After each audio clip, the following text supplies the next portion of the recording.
Hello everyone at home, and how are you doing tonight? You welcome to my program again.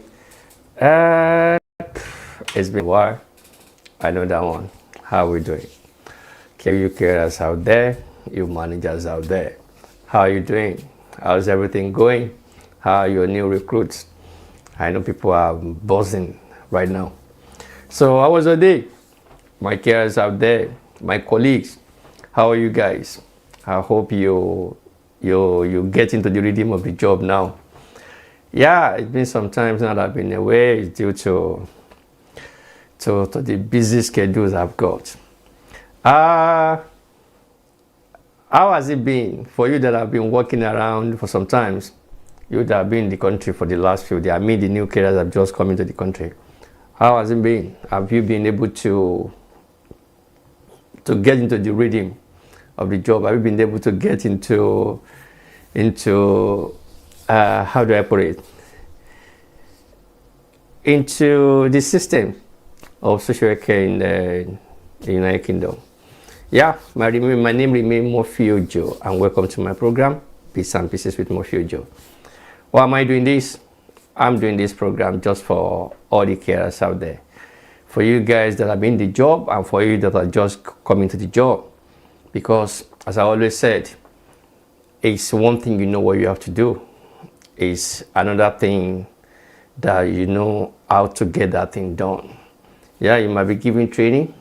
People who are just coming in, I knew that I've had it all around. All sorts of complaining here and there. I believe some of our problems go beyond just getting training. And some of you, I know you don't know these things one day. So that is why I created this program, in order to block that gap that actually exists between you getting to know the job and not falling into all those little traps. So those bits and pieces that you need to get to know in order to tighten everything, that will surely be of help to you.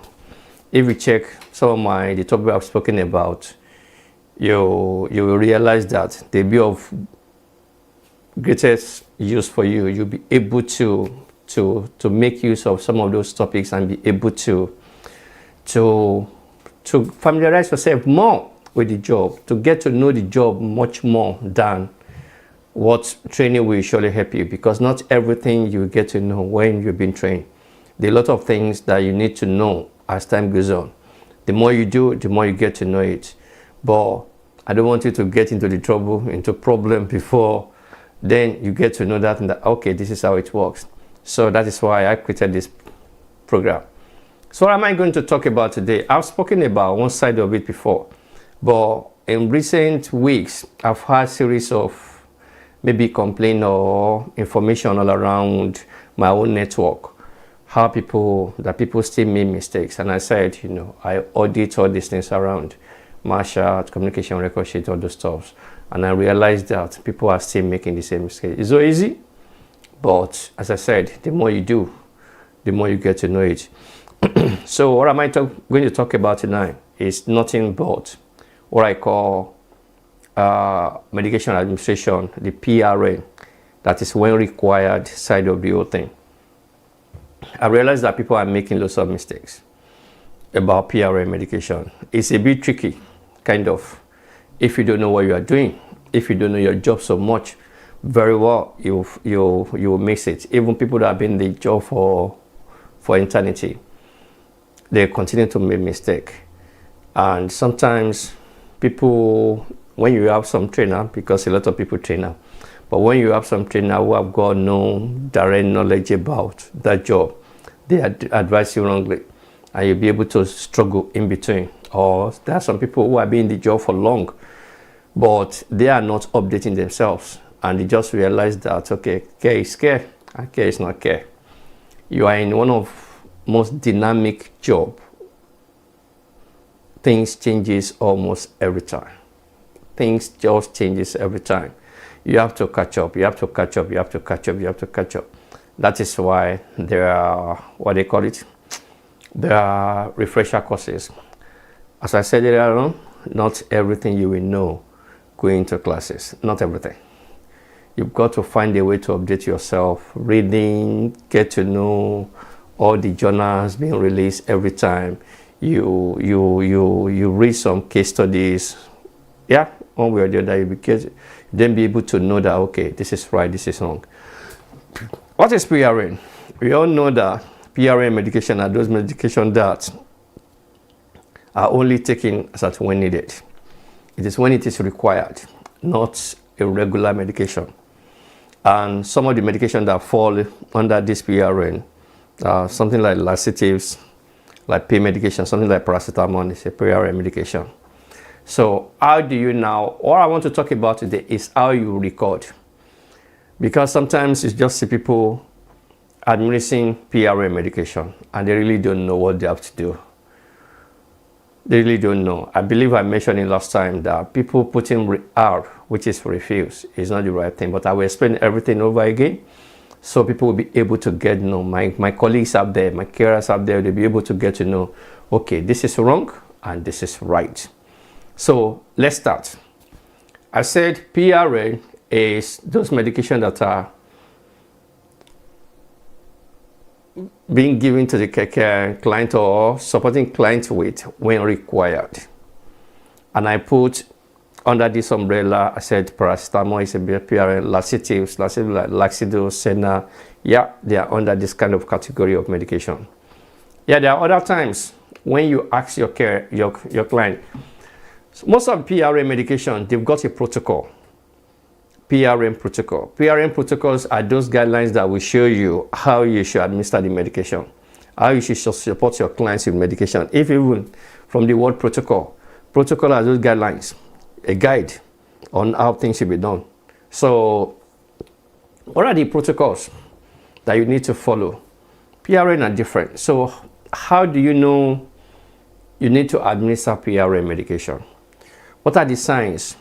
What triggers your know-how to know that, okay, your attention to know that, okay, you need to administer this medication?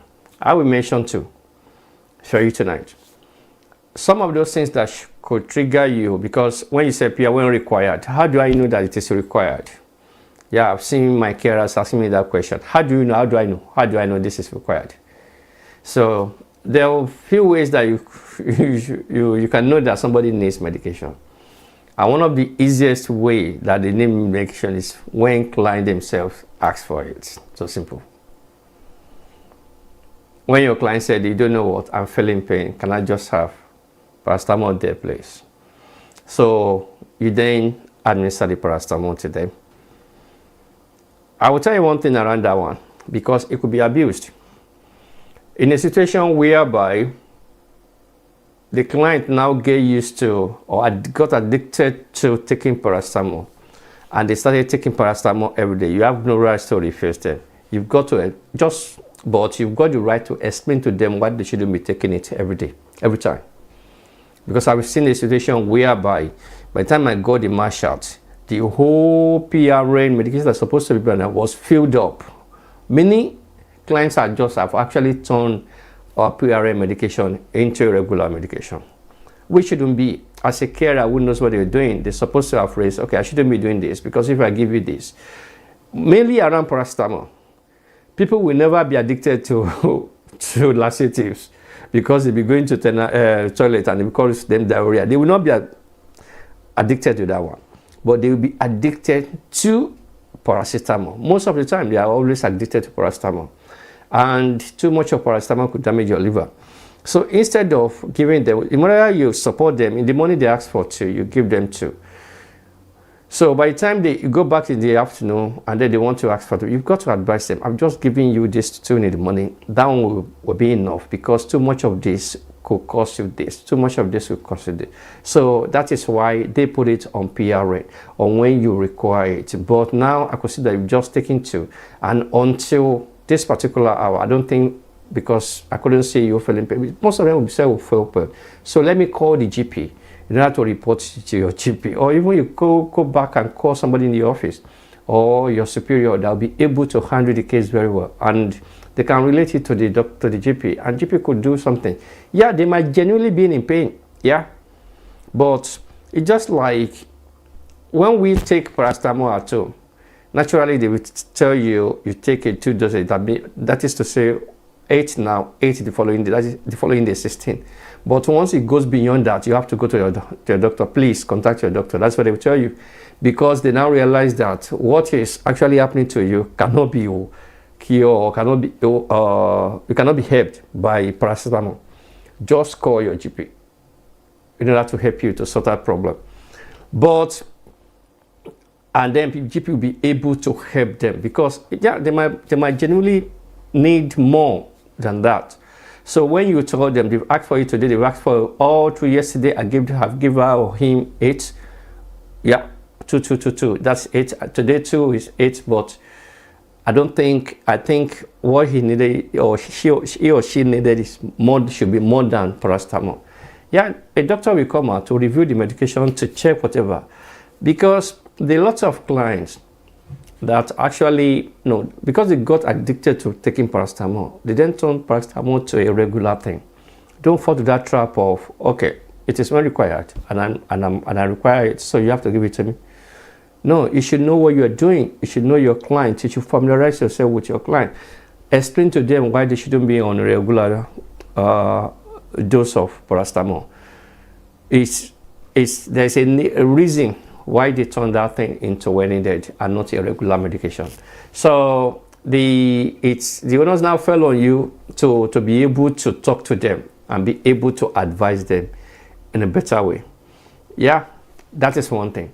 The second one is, you can imagine, okay, before I go for that, somebody that is asking for a regular paracetamol, how many people have you seen asking for a regular laxatives? Because it makes them go to the toilet. It makes them move bowel with ease, and then it turns to diarrhea, which makes them sick. So nobody wants to be sick. So they would rather tell you, they would rather refuse it. I don't want it. I don't require that one. So that is that. But some will ask for it, provided once they realize that they are not going to the toilet. Somebody who have not been to the toilet for the last 24, 48 hours, and they do it, and because of the medication they take, they're supposed to be able to move bowel very well, but they're not moving bowel as a result of side effect of some other medication, because most of other medication actually causes constipation. And when you have somebody taking about 6, 7, 8, 9, 10 medication, that causes constipation. So there is no way they'll be able to go to the toilet. So if they ask for it, okay, can I have it? It's now your responsibility to administer such medications to them. So the second one that I want to tell you is, you yourself could feel that, okay, somebody that is in pain, they complain to you they are in pain. You now have the right to give them or to support them with paracetamol. Okay, do you want to take paracetamol? Maybe you take 2 paracetamol so you'll be able to feel better. So that is when you feel that they require the medication.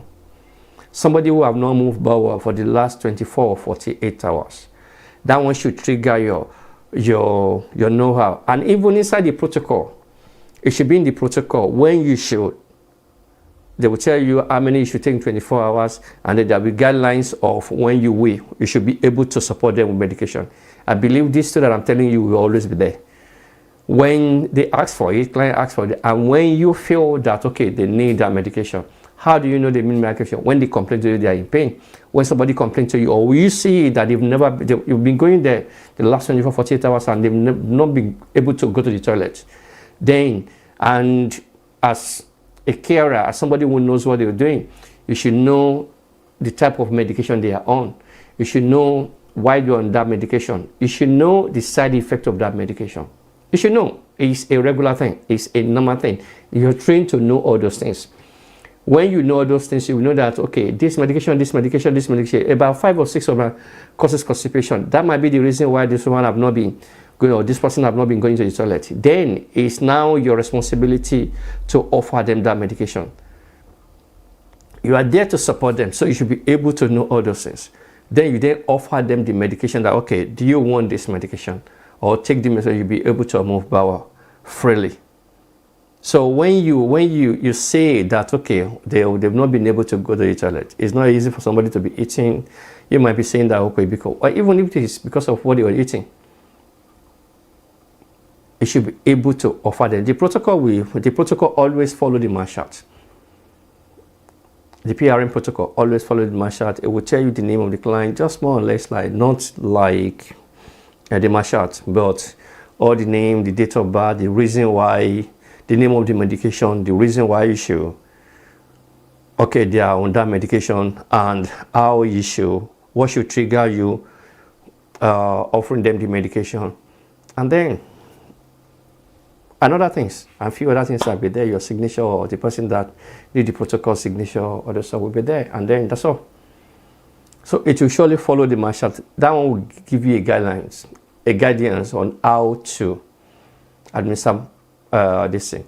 Another thing that care now doing is care actually turning a regular medication into PRM medication.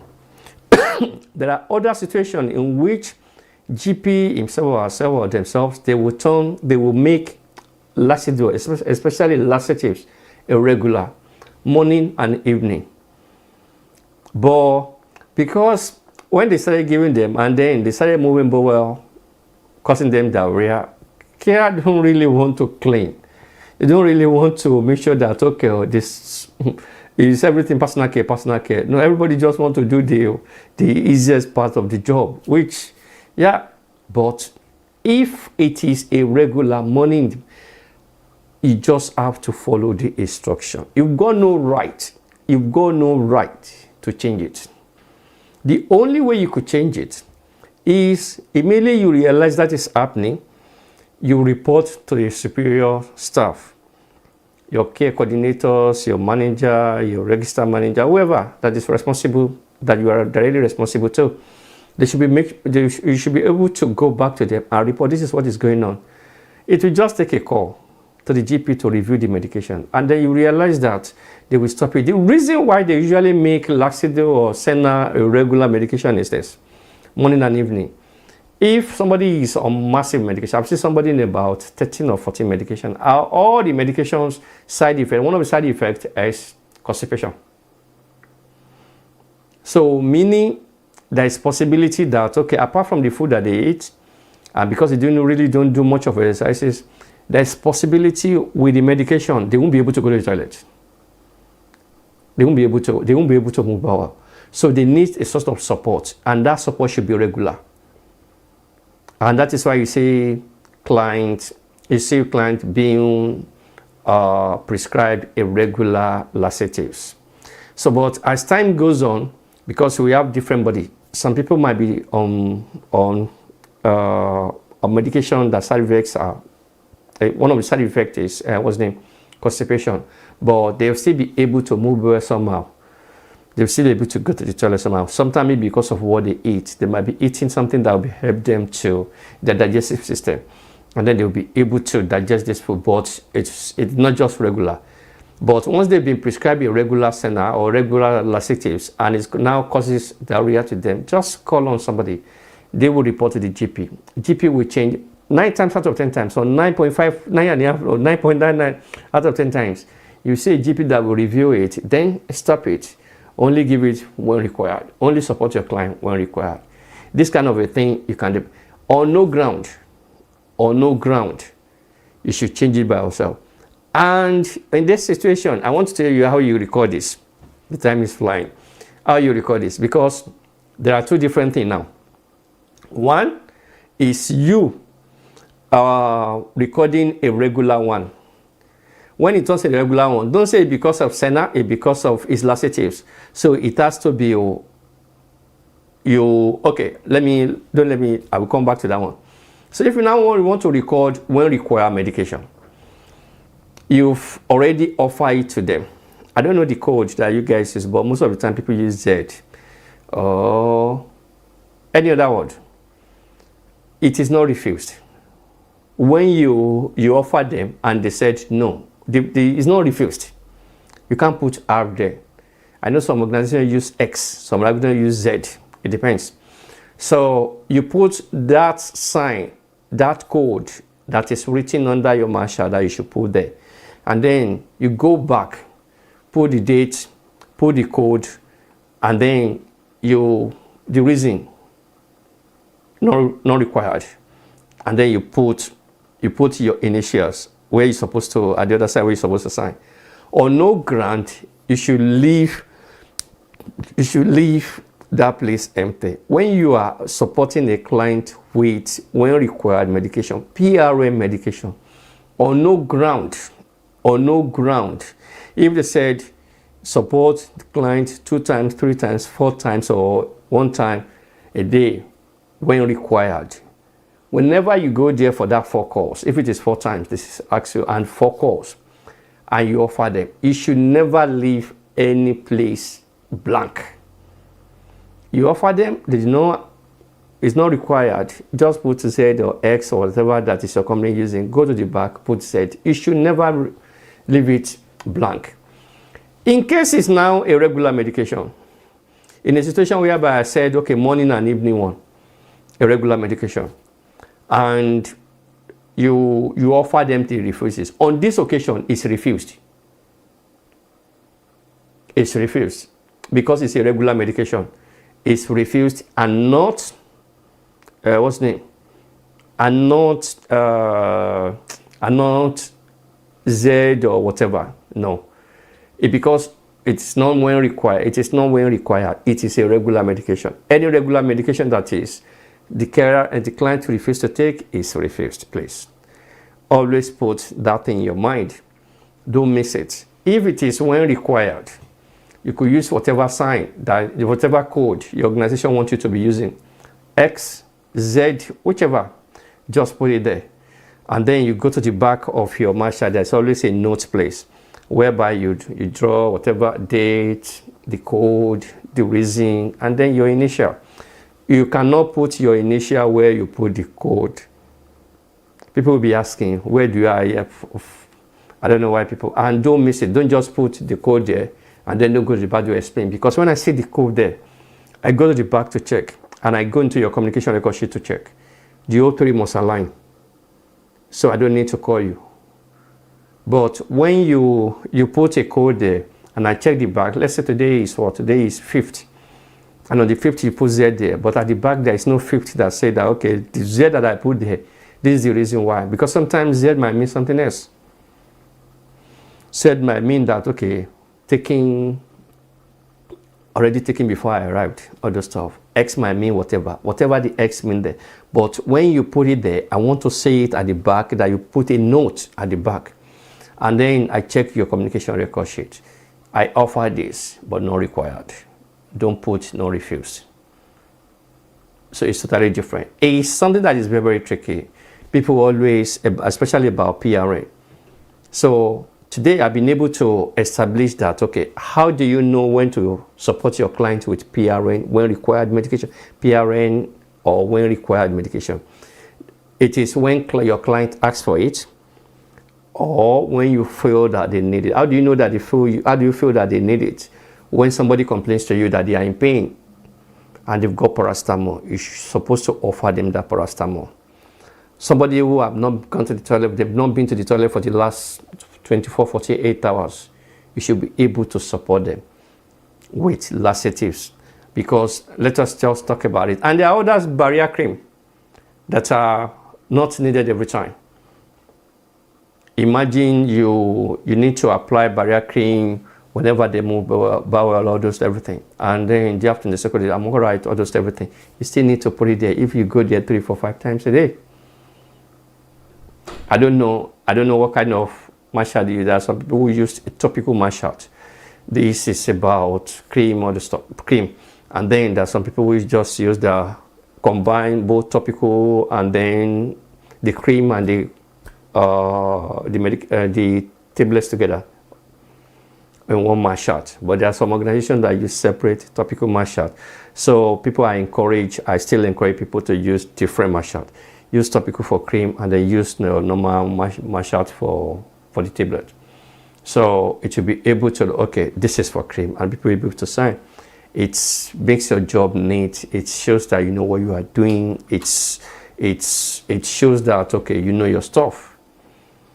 So that is that. Make sure that you complete what you need to complete, and on your communication record sheet, you detail whatever you need to detail there, you detail it there. So I hope you've been able to gain one thing or the other today. Hopefully next week I'll be doing something else.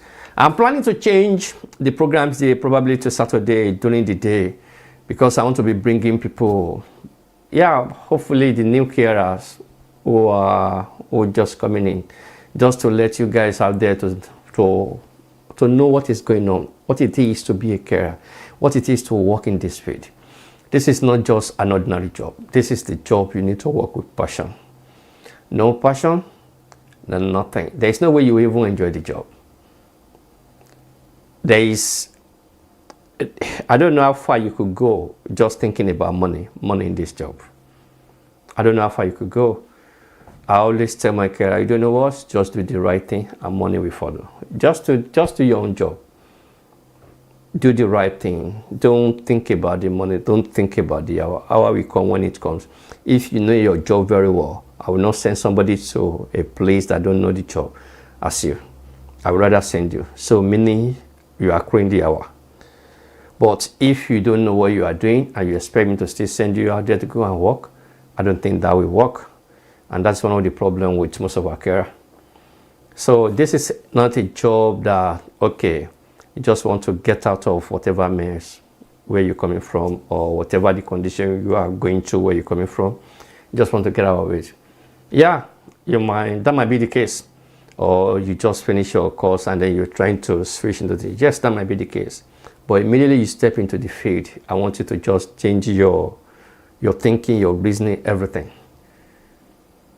There are loads of opportunity in this field, but the opportunity comes with you fall in love with the job. It's a very rewarding job, very rewarding. You could do whatever. When you talk about an opportunity in a profession, this profession, I bet you could become whatever you want to become. But everything is in your hand. It's not just a job that, okay, you just run into because you need money. Yeah, you might be able to do for sometimes, but at the stage you will get frustrated. And frustration makes somebody make mistakes. You don't wear your problem into your eye, into your hand, and then walk to the client's house. Nobody wants a situation whereby the hunter now become the hunted. You that they sent to school and be looking for after somebody, you are the one that the client is now looking after. How are you doing? You are not looking yourself or those stuff. You are the one that's supposed to be asking the question, not the other way around. But when it gets to that, I bet you just get out of the field. It's not meant for you. Or you don't come to work, and we all have our bad day. Just stay at home.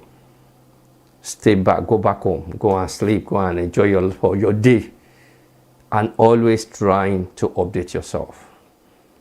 Don't just receive a lecture or a training once and you think that, okay, you are able to, you don't know anything. While people are moving forward, you just remain stuck. So I believe I've been able to dish out something to you guys, to give you that bits and pieces of the whole thing. Next week, we'll come with another thing. If I'm able to change the program setup before next week, probably it will be this Saturday that I'll come back on there. But if not, that will be next week again. Until that, have a blessed evening. Bye.